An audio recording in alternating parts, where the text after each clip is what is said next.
बड़ी खबर धनबाद से आ रही है, जहां पर 4 बम बरामद किए गए हैं। बंद मकान से ये बम बरामद हुए। हालांकि पुलिस ने बम को डिफ्यूज कर दिया। एक युवक को भी हिरासत में लिया गया। छानबीन की जा रही तस्वीरें आप देख रहे हैं किस तरह से एक बंद मकान से 4 बम बरामद किए गए, इनको डिफ्यूज कर दिया गया।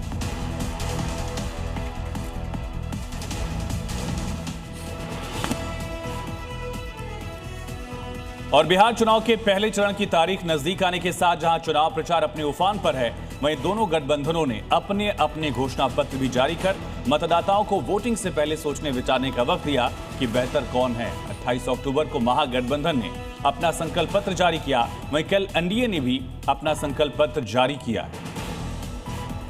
जिसमें एनडीए में शामिल सभी पार्टियों के प्रमुखों की मौजूदगी के साथ ही बीजेपी के राष्ट्रीय अध्यक्ष जेपी नड्डा और मुख्यमंत्री नीतीश कुमार तक मौजूद रहे। महागठबंधन ने अपने घोषणा पत्र को नाम दिया था बिहार का तेजस्वी प्रण, जबकि एनडीए का घोषणा पत्र संकल्प पत्र के नाम से जारी हुआ और तस्वीरों में भी एक बड़ा अंतर साफ दिख रहा था।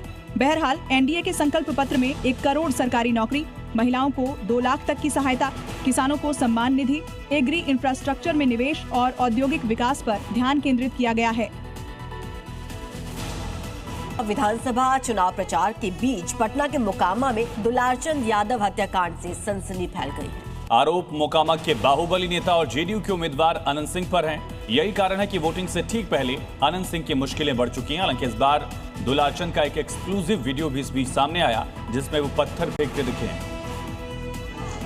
बिहार में चुनाव से ठीक पहले जनसुराज उम्मीदवार पीयूष प्रियदर्शी के लिए प्रचार कर रहे दुलारचंद यादव का मर्डर हो गया। इस सनसनीखेज हत्याकांड के बाद मोकामा के बाहुबली नेता अनंत सिंह घिर गए हैं। पोस्टमार्टम से पहले दुलारचंद के समर्थकों ने जमकर हंगामा किया, पत्थरबाजी और फायरिंग का आरोप लगाया और अनंत सिंह की गिरफ्तारी पर अड़ गए हैं। इस बीच मोकामा से चुनावी मैदान में एक दूसरे को टक्कर दे रहे अनंत सिंह और सूरजभान सिंह एक दूसरे पर आरोप लगा रहे हैं। सवाल यही है कि दुलारचंद की हत्या किसने करवाई और आखिर चुनाव को रक्त रंजित करने से किसका फायदा होने वाला है। दुलारचंद यादव की हत्या के बाद इलाके में तनाव है। उनके रिश्तेदार मोकामा विधायक अनंत सिंह पर कड़ी कार्रवाई की मांग कर रहे हैं। हंगामा फिर से हुआ। दुलारचंद के पोते ने आरोप लगाया कि उनको बार बार जान से मारने की धमकियां मिल रही है। और इसी दौरान गुरुवार को अनंत और दुलारचंद्र का काफिला एक दूसरे के सामने आ गया। प्रत्यक्षदर्शियों का कहना है कि अनंत सिंह समर्थकों ने गाड़ी को सड़क पर आड़े तिरछे खड़ा कर दिया और पीयूष प्रियदर्शी का काफिला रोक दिया। इसके बाद पीयूष के साथ मारपीट की गई और गाड़ी को क्षतिग्रस्त कर दिया गया और हिंसक झड़प गोलीबारी में बदल गई।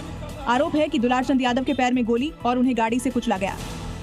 कभी बाहुबली रहे, दुलारचंद यादव की हत्या के बाद अब उनके घर में मातम पसरा हुआ है। दुलारचंद यादव के परिवार ने कहा कि अनंत सिंह ने हत्या कराई है। उत्तर प्रदेश के मुख्यमंत्री योगी आदित्यनाथ बिहार चुनाव में बीजेपी के स्टार प्रचारक हैं। लॉ एंड ऑर्डर पर उनकी सख्त छवि को बीजेपी विधानसभा चुनाव में जमकर भुना रही है। सीएम योगी भी अपनी सभाओं में माफियाओं के खिलाफ बुलडोजर एक्शन की चर्चा कर लगातार तालियां बटोर रहे हैं। सख्त संदेश दे रहे हैं कि अगर एनडीए की सरकार बिहार में बनी रही तभी लोग सुरक्षित रहेंगे।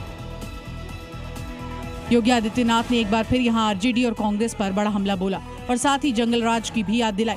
सीएम योगी ने इस दौरान रघुनाथपुर से प्रत्याशी शहाबुद्दीन के बेटे ओसामा पर भी निशाना साधा है। सीएम योगी 3 दिनों में दूसरी बार सीवान पहुंचे थे और वो एनडीए प्रत्याशी और बिहार के स्वास्थ्य मंत्री मंगल पांडे के समर्थन में जनसभा को संबोधित कर रहे थे। इसके बाद सीवान में उनकी रैली में पहुंचे लोगों ने कहा कि बिहार में भी उनको योगी जैसा ही सीएम चाहिए।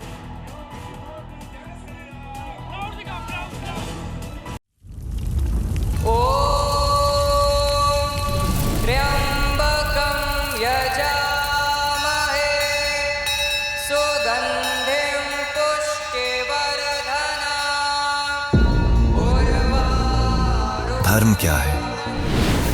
वो जो हम धारण करते हैं या वो जिसे हर हाल में निभाना ही पड़ता है? क्या धर्म सिर्फ एक चॉइस है या कोई इनविजिबल सिस्टम जो हमारे हर कर्म का हिसाब रखता है? क्या धर्म सिर्फ ग्रंथों में लिखा है या धर्म हमारे आसपास घटित होते हर पल में छुपा है? क्या धर्म वो है जो हमारे अंदर हर सांस के साथ रिदम मिलाने की कोशिश करता है? क्या धर्म कोई रूल बुक है या धर्म सिर्फ एक मान्यता है आखिर धर्म है क्या? सच सीजन 3 स्पेशल एडिशन रविवार रात 9:58 पर।